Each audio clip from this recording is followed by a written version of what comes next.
karena meskipun edukatif nih, kalau ternyata dia hanya nonton sendiri, itu jadinya satu arah aja stimulasinya.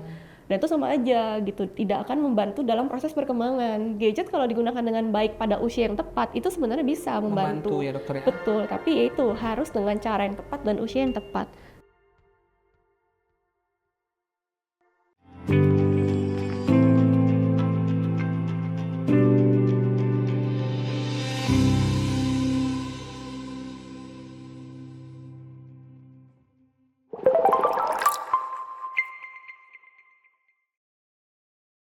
Halo Indonesia, halo sahabat Indrayana, welcome back again di podcast Sahabat Indrayana. Senang sekali bisa menyapa sahabat Indrayana di rumah kembali bersama dokter kesayangan kita, dokter spesialis anak, dokter Audrey. Halo dokter. Halo Kak Bira. Akhirnya kita ketemu lagi di podcast ini. Semoga dengan kehadiran dokter bisa mengedukasi sahabat Indrayana yang pengen ketemu lagi, melihat video-video dokter, mengedukasi seputar perkembangan tumbuh kembang anak dan lain-lain. Nah, hari ini topiknya menarik dok, karena topik kita adalah kenali tanda speed delay pada anak dan cara mengatasinya.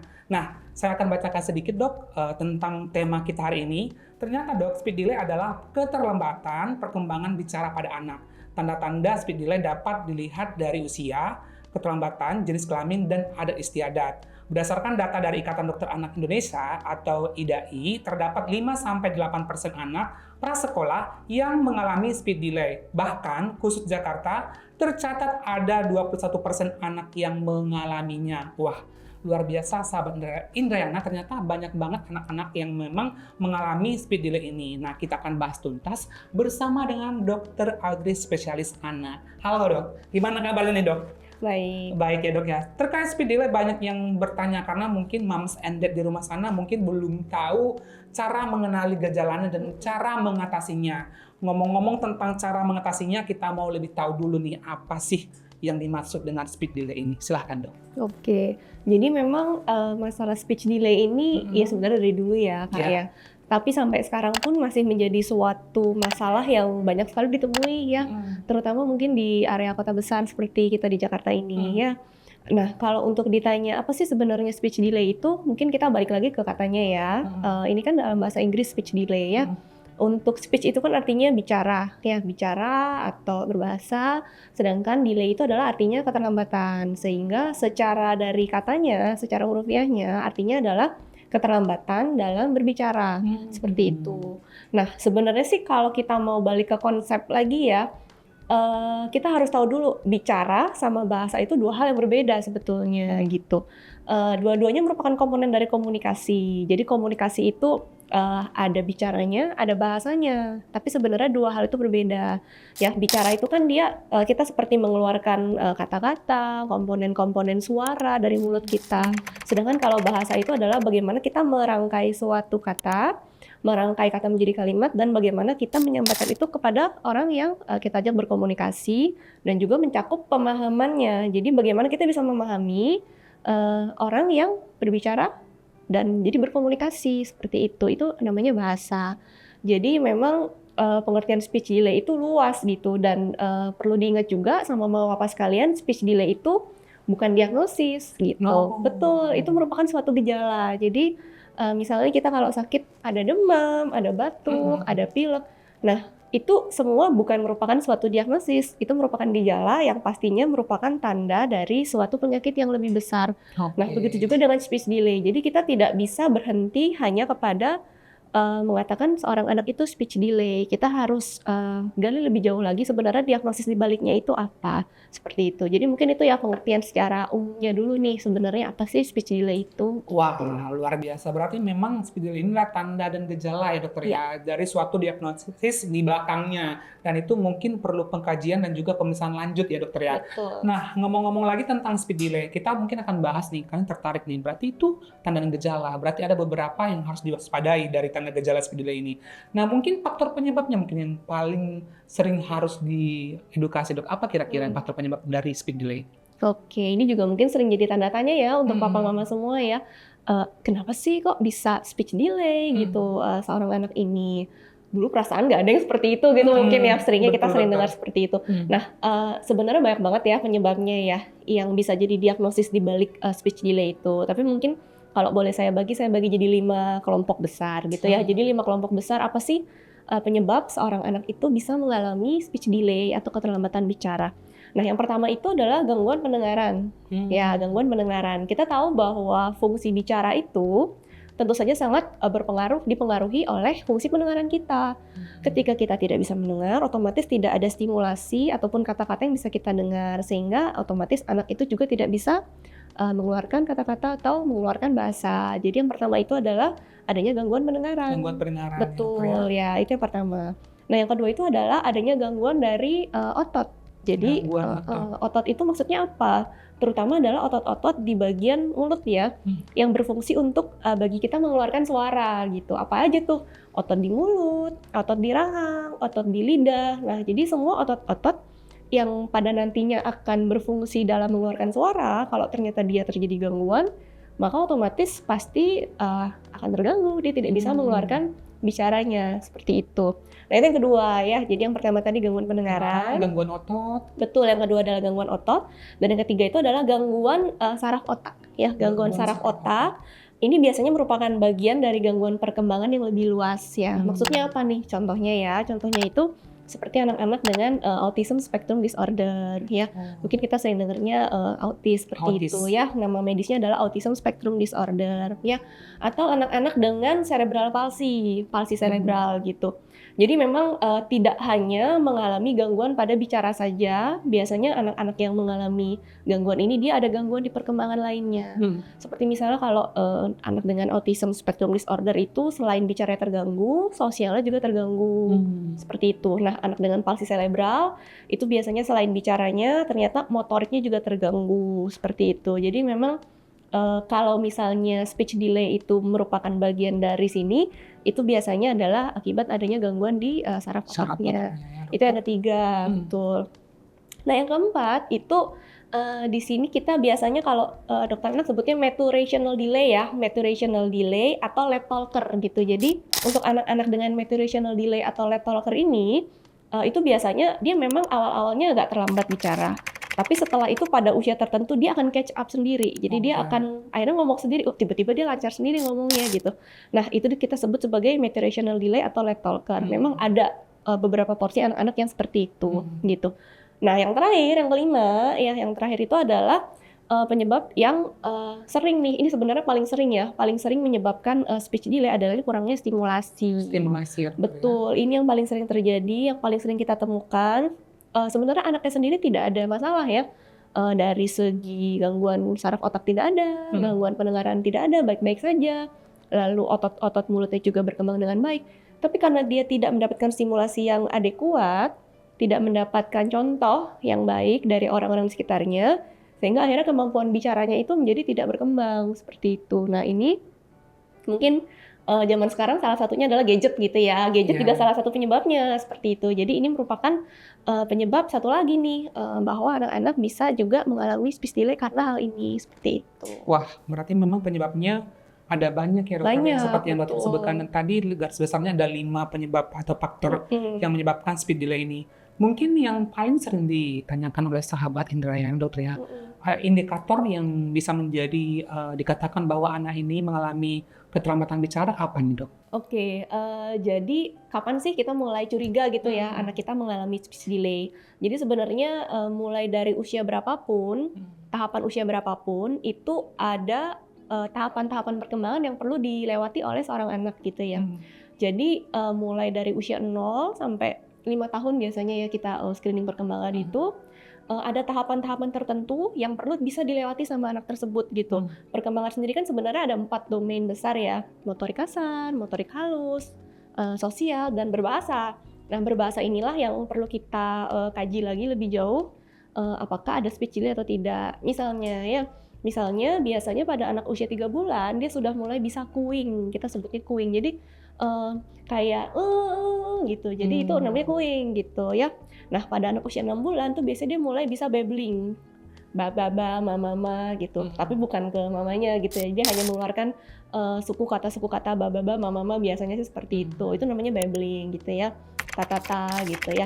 Nah, pada usia 1 tahun itu biasanya dia sudah mulai bisa mengucapkan satu kata ya. Sudah bisa menunjuk seperti itu.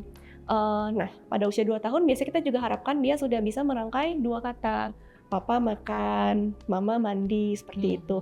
Nah, tahapan-tahapan seperti itu, jikalau memang ternyata tiba pada saatnya ternyata dia belum bisa melakukan, maka ya saat itu kita sudah bisa sebut sebagai speech delay, seperti itu. Oke. Wah, ini seru sebenarnya sahabat Maya. Makanya saya mendengar penjelasan Dokter Audrey ini semakin relate karena kita di lingkungan itu terjadi dan melihat beberapa perkembangan anak ataupun anak saudara atau anak kita sendiri ya dokter ya. Nah mungkin berikutnya adalah dok, ada nggak tanda-tanda khusus gitu dok bahwa seperti tadi dokter ada indikatornya. Kalau tanda-tanda khusus anak ini bakalan speech delay ada nggak dok? Dokter gimana silakan dok. Iya, nah lebih spesifik ya, tadi kan mungkin tahapan-tahapan perkembangan yang harus dilewati. Nah sekarang kita bahas yang namanya red flag gitu. Mungkin mama papa juga sudah sering dengar ya mengenai red flag. Red flag itu kan kalau bahasa Indonesia bendera merah gitu ya. Bendera merah itu artinya apa ya? Maksudnya ketika suatu anak itu sampai pada titik red flag ini, itu artinya sudah tidak bisa ditawar lagi dan sudah tidak bisa ditunggu lagi. Itu harus segera dibawa ke dokter ya. Membutuhkan pertolongan segera. Betul, ya dokter ya. membutuhkan pertolongan segera gitu. Jadi dalam penyakit apapun sebetulnya ada red flag-nya, termasuk juga dalam perkembangan bahasa gitu. Jadi ketika anak sudah sampai tahap red flag ini, artinya sudah tidak bisa lagi kita tunggu, sudah tidak bisa lagi hanya menggunakan cara-cara biasa di rumah. Kita harus bawa ke dokter. Nah, apa aja sih red flag-nya? Ini beda-beda ya untuk masing-masing usia gitu. Nah misalnya nih pada usia 9 bulan itu seorang anak harus sudah bisa babbling gitu. Jadi kalau pada usia 9 bulan dia belum ada mama, papa, dada gitu ya, dan belum bisa babbling itu wajib dibawa ke dokter. Ya? Betul, artinya itu udah red flag usia 9 bulan gitu. Nah usia 12 bulan atau 1 tahun itu seorang anak harus sudah bisa mengucapkan minimal 1 kata ya. Minimal 1 kata selain papa mama gitu ya bebas misalnya dia suka binatang gajah gitu atau misalnya nenek kalau ternyata dia biasa dirawat sama neneknya misalnya seperti itu minimal 1 kata. Lalu dia juga harus sudah bisa menunjuk gitu, jadi kalau dia pingin sesuatu dia harus nunjuk gitu karena memang kadang pada beberapa anak itu dia nggak nunjuk, dia narik tangan mamanya, papanya, terus dia dorong ke arah barang yang mau dia ambil gitu misalnya. Jadi dia minta tolongnya dengan cara menarik tangan orang tua. Nah itu mungkin pada tahap-tahap awal masih nggak apa-apa, tapi kalau sudah 1 tahun dia tidak menunjukkan gestur menunjuk, itu sudah merupakan red flag. Kita harus bawa itu ke dokter, adiknya ke dokter gitu ya. Dan juga sudah bisa dia biasanya dada gitu ya, jadi memberikan interaksi sosial gitu ya. Dan ketika dipanggil namanya misalnya Bira gitu, nengok si Biranya gitu ya. Jadi memang harus sudah ada tuh di usia 1 tahun anaknya itu berespon terhadap panggilan namanya. Itu 1 tahun red flag. Nah usia 2 tahun, 16 bulan dulu nih. 16 bulan itu minimal sudah bisa merangkai 1 kata tadi sudah ya, 1 kata, yang lain lagi, dan 18 bulan sudah 4 kata. Gitu ya 4 kata. Nah usia 2 tahun ini mulai pesat-pesatnya itu diharapkan sudah bisa mengucapkan 50 kata gitu. Jadi ketika usia 2 tahun itu belum ada 50 kata itu juga sudah termasuk red flag gitu. Selain 50 kata juga harus bisa merangkai dua kata, mama makan, papa mandi, nenek lucu misalnya. Jadi memang harus ada 2 kata yang berhubungan ya. Jadi bukan 2 kata yang tidak berhubungan tapi 2 kata yang berhubungan. Seperti itu usia 2 tahun. Dan pada usia 2,5 tahun itu dia sudah tidak boleh membeo lagi. Betul, jadi kalau anak-anak yang lebih kecil kan dia belajar ngomong dengan cara membeo. Jadi mamanya ngomong, dia ikutin gitu ya. Nah itu pada awal-awal memang merupakan tahap pembelajaran. Tapi kalau sudah usia 2,5 tahun ya, 2,5 tahun atau 30 bulan dia masih seperti itu, masih ada membeo, itu juga suatu red flag bahwa memang ada keterlambatan nih dalam proses bicaranya seperti itu. Nah itu red flag yang harus kita pantau. Oh satu lagi, di usia berapapun kalau adanya kemunduran atau regresi. Ya regresi itu apa artinya? Jadi misalnya dulu anak kita itu sudah bisa ngomong 2 kata ya, mama makan misalnya. Nah tapi tiba-tiba 6 bulan kemudian kemampuan tersebut hilang gitu. Yang dulunya bisa sekarang jadi tidak bisa. Nah itu kita sebutnya sebagai regresi.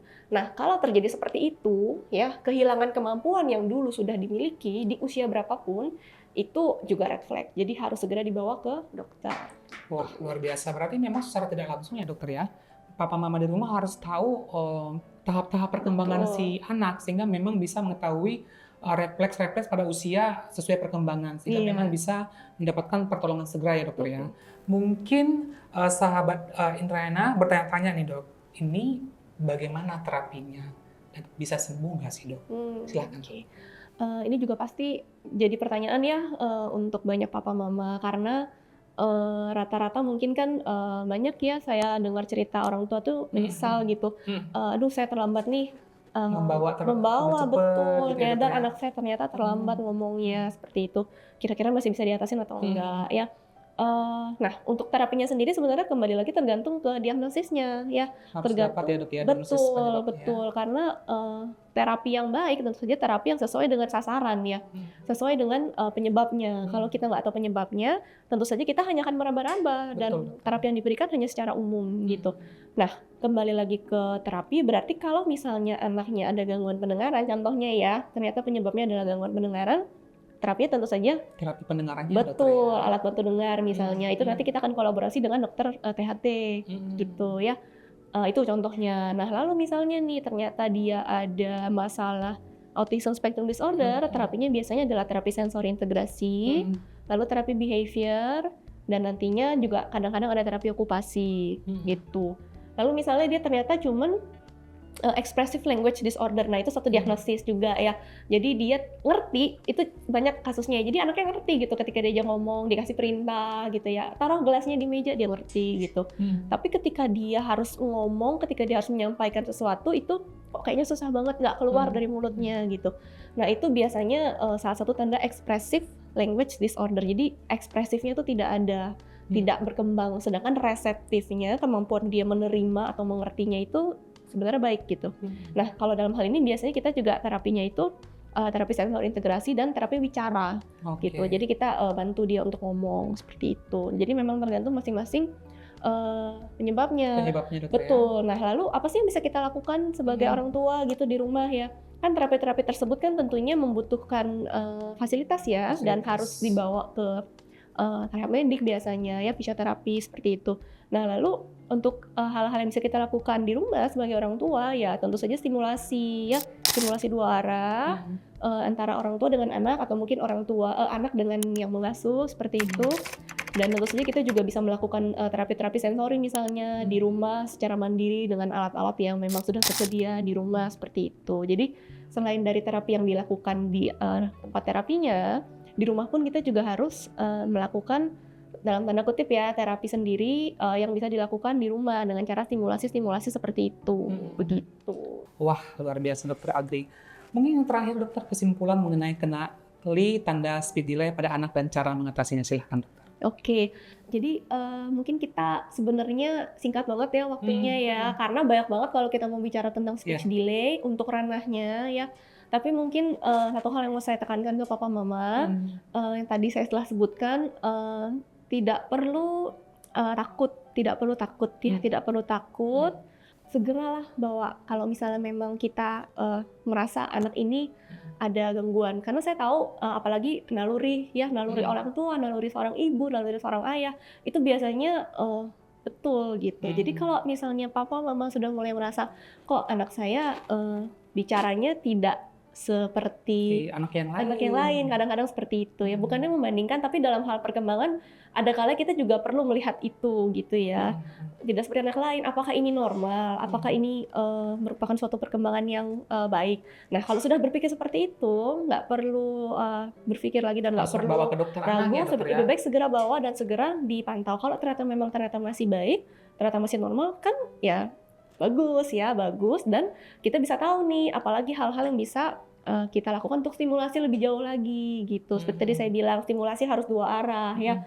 Jadi percuma stimulasi cuma satu arah karena pada akhirnya anak tersebut tidak akan mendapatkan feedback. Jadi harus stimulasi dua arah, komunikasi ya antara ibu dengan anak atau ayah dengan anak. Nah, yang kedua yang mau saya tekankan juga adalah gadget ya. Jadi ini saya tahu sulit, terutama di zaman sekarang ya, dimana kita semua pun sudah sangat involved dengan gadget, kita udah nggak bisa lepas dari gadget. Nah tapi udah banyak banget penelitiannya yang membuktikan bahwa paparan gadget itu sangat berpengaruh terhadap kemampuan bicara anak gitu. Makanya dari IDAI, dari AAP atau American Academy of Pediatricians, semua itu sudah mengeluarkan rekomendasi screen time gitu. Ya, jadi gadget itu nggak terbatas pada HP ya, tapi semua gadget gitu, HP, laptop, tab, TV gitu. Nah, screen time itu mungkin saya bahas sedikit di sini ya. Untuk rekomendasi screen time yang dianjurkan di bawah 2 tahun tuh tidak boleh sama sekali. Wah. 0 ya, tidak boleh sama sekali kecuali video call. Gitu. Jadi kecuali ada 2 arah ya. Video call itu kan 2 arah. Jadi prinsipnya kan harus stimulasi 2 arah. Betul. Gitu. Nah, kalau misalnya gadgetnya itu ada 2 arah itu baik. Jadi ada feedback dari orang yang diajak video call. Itu masih boleh di bawah 2 tahun. Selain itu tidak boleh sama sekali. Nah, di atas 2 tahun atau 2 tahun sampai 5 tahun itu disarankan maksimal 1 jam sehari. 1 jam sehari, itu pun harus tontonan yang berkualitas ya. Tontonan yang berkualitas itu maksudnya apa? Jadi tontonan yang edukatif ya. Tontonan yang edukatif yang tentu saja isinya bukan sinetron ya, bukan iklan gitu ya, bukan tontonan papa mamanya, tapi tontonan yang memang khusus untuk anak-anak gitu. Tontonan yang tujuannya adalah untuk belajar gitu ya, yang edukatif. Dan satu lagi, nggak cuma nonton yang edukatif tapi harus didampingi ya. Jadi ketika anak tersebut nonton harus ada orang tuanya, entah itu papanya atau mamanya yang membantu menjelaskan apa yang dia tonton gitu. Karena meskipun edukatif nih, kalau ternyata dia hanya nonton sendiri, itu jadinya satu arah aja stimulasinya. Dan itu sama aja gitu, tidak akan membantu dalam proses perkembangan. Gadget kalau digunakan dengan baik pada usia yang tepat, itu sebenarnya bisa membantu ya dokter ya? Betul, tapi ya itu harus dengan cara yang tepat dan usia yang tepat gitu. Jadi harus ada orang tua yang mendampingi di sampingnya. Itu baru bisa digunakan sebagai cara untuk membantu proses perkembangan bahasa, seperti itu. Wah, luar biasa nih informasi baru dari Dr. Audrey dan juga insight-insightnya yang memang bisa membantu sahabat Indrayana khususnya mom and dads di rumah ya dok ya. Terima kasih dokter atas pertemuan hari ini. Wah, saya sendiri juga ini informasinya banyak yang baru. Semoga juga bisa membantu mom and dad lebih berhati-hati dan mengenali gejala-gejala dari speed delay ini dan membantu anak ke Indonesia maupun anak sendiri untuk mendapatkan pertolongan segera ya dokter ya.